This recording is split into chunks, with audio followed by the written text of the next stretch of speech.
হাসিনা দেশ থেকে দিল্লিতে পালিয়েছিল। সেই দিল্লিতে শেখ হাসিনা বসে রয়েছে, আওয়ামী লীগের হাজারো সন্ত্রাসীকে দিল্লি আশ্রয় দিয়েছে। কিন্তু এই সীমান্তে, এই শেরপুরের সীমান্তে থেকে প্রতিনিয়ত পুশিং করে বাংলাদেশে জনগণকে ঢুকানোর চেষ্টা করা হচ্ছে। আমরা এই পুশিংয়ের বিরোধিতা করেছি। আমরা ভারত সরকারকে স্পষ্টভাবে বলেছি যে সীমান্তে কোনো হত্যাকাণ্ড আমরা মেনে নেব না, সীমান্তে কোনো পুশিং আমরা মেনে নেব না। প্রিয় সংগ্রামী বন্ধুগণ, আমরা এও বলেছি পুশিং করতে হলে আওয়ামী লীগের সন্ত্রাসীদের পুশিং করুন, শেখ হাসিনাকে পুশিং করুন। আমরা বিচারের মাধ্যমে শেখ হাসিনা সহ আওয়ামী লীগকে কাঠ গড়ায় দাঁড়া করাবো।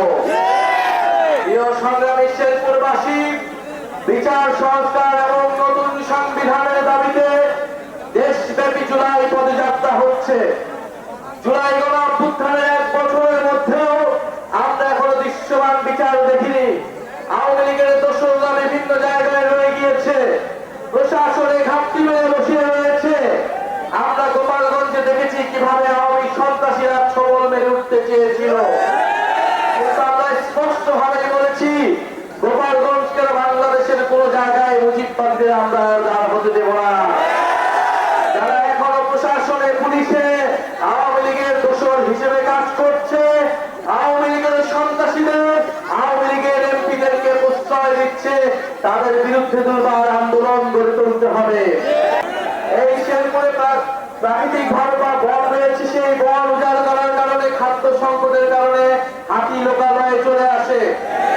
প্রতি বছর হাতির পদদলিত হয়ে বিভিন্ন মানুষ মারা যাচ্ছে। আমাদের শেরপুরে হাসপাতাল থাকলেও চিকিৎসা সেবা নাই, ডক্টর নাই। আমাদের এখানে শিক্ষা ব্যবস্থা পর্যাপ্ত নয়, তরুণদের জন্য কর্মসংস্থান নাই। শেখ হাসিনা বাংলাদেশকে বিগত আমলে, আপনারা হয়তো শেখ হাসিনা 30 বছর এই শেরপুর শাসন করেছে আওয়ামী লীগ, কিন্তু শেরপুর প্রকৃত উন্নয়ন পায় নাই। উন্নয়ন পেয়েছে শুধুমাত্র সে আওয়ামী দোসরেরা, সে আওয়ামী সন্ত্রাসীরা, যারা দেশের টাকা লুট করে এখনো বিদেশে পলাতক অবস্থায় আছে। প্রিয় শেরপুরবাসী, আপনারা নিজেরাই চিন্তা করুন, আপনারা নিজেরা ভাবুন যে যেই জুলাই গণঅভ্যুত্থানে আপনাদের শেরপুরের সন্তানেরা শহীদ হয়েছেন, সারা দেশের মানুষ রাজপথে নেমে এসেছিল সে আওয়ামী লীগের বিরুদ্ধে। আপনাদের এই শেরপুরের উন্নয়নের জন্য, বাংলাদেশের মানুষের উন্নয়নের জন্য, শেরপুরবাসীর ভাগ্য পরিবর্তনের জন্য জাতীয় নাগরিক পার্টি সেই প্রকৃত উন্নয়নের, সেই সুষম উন্নয়নের রাজনীতি করতে চায়। প্রিয় সংগ্রামী শেরপুরবাসী, দেশব্যাপী সংস্কারের আলাপ আলোচনা চলছে। আমরা বলেছি 5ই আগস্টের মধ্যে যে কোনো মূল্যে জুলাই সনদ ঘোষণা করতে হবে, সাথে জুলাই ঘোষণাপত্র ঘোষণা করতে হবে। ঐক্যমত্য কমিশন বলেছে 2-3 দিনের মধ্যে জুলাই সনদের কার্যক্রম নিশ্চিত করা হবে। আমরাও চাই যদি 5ই আগস্টের মধ্যে যদি এটি ঘোষণা করা না হয়, 3রা আগস্ট আমরা ঢাকায় আসছি। ঢাকায় আমরা কিন্তু জুলাই সনদ ঘোষণাপত্র আদায় না করে ঢাকার শহীদ মিনার আমরা ছাড়বো না।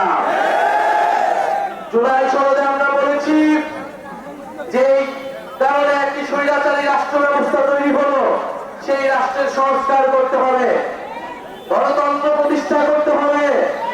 এক ব্যক্তি কেন্দ্রিক রাষ্ট্র রাখা যাবে না।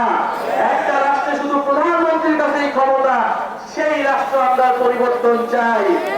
এই জন্য আমরা বলেছি উচ্চকক্ষ লাগবে, এবং এই উচ্চকক্ষ অবশ্যই পিআর পদ্ধতিতেই হতে হবে। উচ্চকক্ষ পিআর পদ্ধতির মাধ্যমে আমরা এই জুলাই সনদে স্বাক্ষর করতে পারি। যদি মৌলিক সংস্কার না হয়, যদি রাষ্ট্রের গুণগত পরিবর্তন এই জুলাই সনদের মাধ্যমে না নিশ্চিত করা সম্ভব না হয়, তাহলে এই জুলাই সনদে জাতীয় নাগরিক পার্টি সমর্থন দিবে না।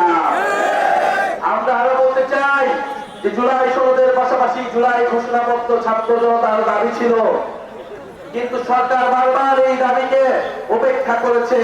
কিন্তু এবার 3রা আগস্ট সেই দাবি উপেক্ষা করার কোনো সুযোগ আমরা দেব না।